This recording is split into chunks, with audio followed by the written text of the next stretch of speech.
MP Lisa Hanna heartbroken by workers with tragedy. Member of Parliament MP for St. Anne South East, Lisa Hanna, says she is deeply saddened by the heartbreaking news of the tragic fire that claimed the lives of 3 children in Walkers Wood St. Anne on Sunday. Hanna said she was devastated to receive the shocking news earlier. This is an unimaginable tragedy that weighs heavily in our community. It is incredibly painful to come to terms with the loss of 3 innocent lives. My sincere sympathies, thoughts, and prayers are with the families affected during this unfathomable difficult time. I wish we would have been there to help them find safety, and I want to extend my gratitude to the committee members and firefighters who did everything within their power under such challenging circumstances, Hanna noted. Reflecting on the recent series of devastating incidents, Hanna pointed out that this marks the second tragic fire in just weeks in St. Anne Southeast, following an early tragedy in Claremont. She emphasized the importance of community unity during this time of need, urging everyone to come together and support one another. Hanna said the constituency's leadership stands united and is committed to helping the bereaved family navigate this difficult journey. She further thanked her colleague MP for St. Anne Northeast Mati Samuda for his prompt intervention. I want to also thank Minister Samuda, who I have been in contact with, who is my colleague MP to the north of this intervention. He knew I'm actually away and he was on the scene and has pledged to support this community. To us as the leader of the constituency, he has spoken to the Prime Minister already, and whatever counseling services or anything that we need, he is ready to support and provide help, and I really want to say thanks to him, she noted. Hannah also extended her gratitude to the Council of the Money Division, Lloyd Garrick, the executive members of her constituency, and other committee members for their efforts. This is a time when we all have to unite in the best interest of supporting this family and just walking through together, she noted. For the start of the year, this is not something that we wanted to deal with, but we are strong. My prayers and thoughts right now are with the family members, with the community, and I express my deepest sympathy, and I'm heartbroken and in deep sadness, Hannah added. 3 dead in 2 crashes in Clarendon and Manchester between Saturday and Sunday morning. 3 people died in 2 separate crashes in Clarendon and Manchester between Saturday and Sunday morning.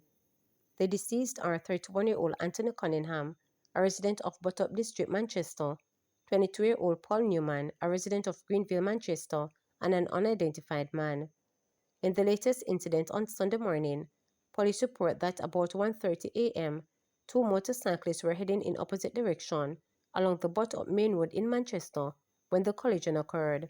Both motorcyclists were taken to hospital where they were pronounced dead. In Saturday's incident, the Blackwood Main Road in Clarendon, the driver of a Honda Accord lost control of the vehicle and crashed at about 5:45 p.m. The driver of the vehicle was taken to hospital where he succumbed. The road safety unit says 12 people have died on the nation's roads since the start of the year.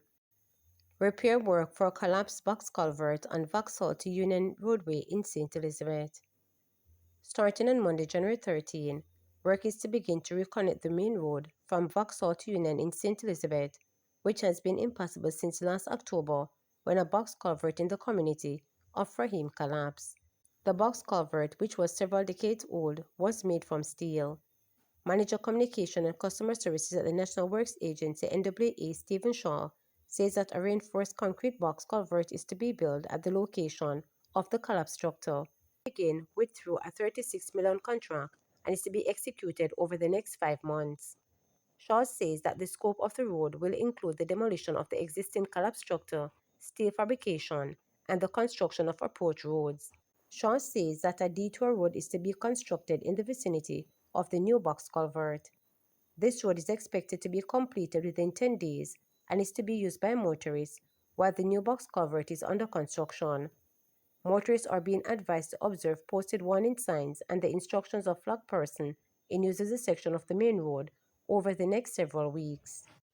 My boys are not gangsters, says mother of slain sons.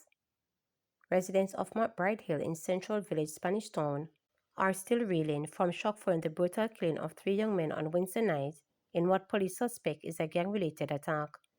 The victim's 22-year-old Jaheim Ferguson, alias JJ, his 20-year-old brother Giovanni Ferguson, alias Gio, and their cousin Matisimi, 21, also known as Cool G, were gunned down around 9:45 p.m. by armed men wielding rifles and handguns.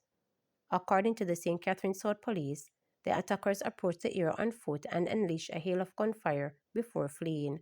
The men died on the spot.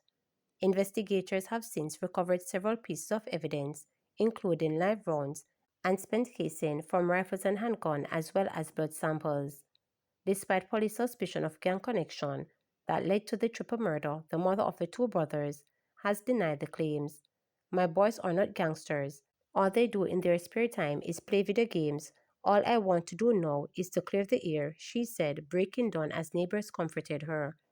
The grieving mother, who was at a bus stop heading to work when she heard the gunshots, recounted, "My belly moved. This is how I knew something had gone wrong."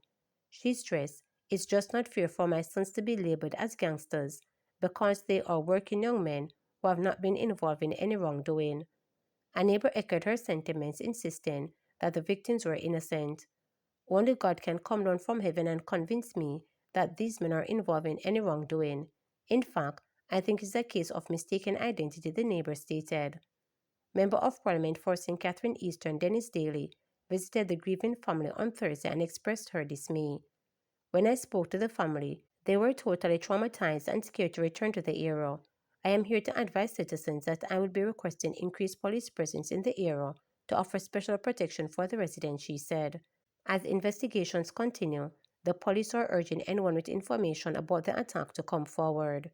Meanwhile, the residents are calling for urgent security measures to restore peace in their community, where fear has crippled many. Police arrest 10 people in coordinated search operation in Brownstown, St. Anne.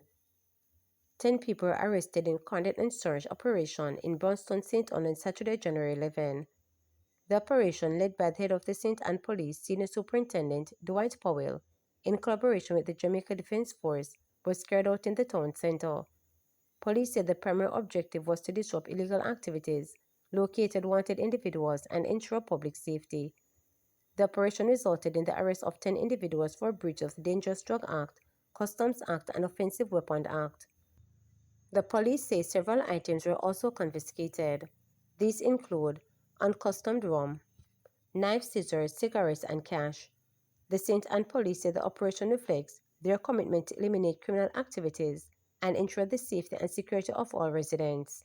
Remember to subscribe, like, share, and click the notification bell for daily updates.